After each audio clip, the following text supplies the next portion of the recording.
شروع اللہ کے نام سے جو بڑا مہربان نہایت رحم والا ہے۔ جب سورج لپیٹ لیا جائے گا اور جب تارے بے نور ہو جائیں گے اور جب پہاڑ چلائے جائیں گے اور جب بیانے والی اونٹنیاں بیکار ہو جائیں گی اور جب وحشی جانور جمع کیے جائیں گے اور جب دریا آگ ہو جائیں گے اور جب روحیں بدنوں سے ملا دی جائیں گی اور جب اس لڑکی سے جو زندہ دفنا دی گئی ہو پوچھا جائے گا کہ وہ کس گناہ پر مار دی گئی، اور جب عملوں کے دفتر کھولے جائیں گے اور جب آسمان کی کھال کھینچ لی جائے گی اور جب دوزخ کی آگ بھڑکائی جائے گی اور بہشت جب قریب لائی جائے گی، تب ہر شخص معلوم کر لے گا کہ وہ کیا لے کر آیا ہے۔ ہم کو ان ستاروں کی قسم جو پیچھے ہٹ جاتی ہیں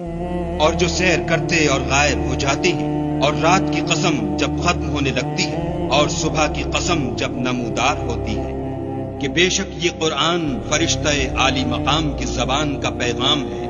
جو صاحب قوت مالک عرش کے ہاں اونچے درجے والا سردار اور امانت دار ہے۔ اور مکے والو، تمہارے رفیق یعنی محمد صلی اللہ علیہ وآلہ وسلم دیوانے نہیں ہیں،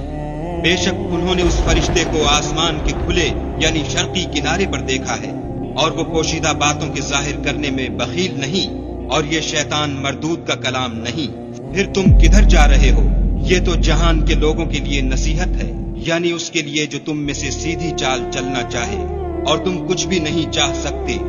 مگر وہی جو خدائے رب العالمین چاہے۔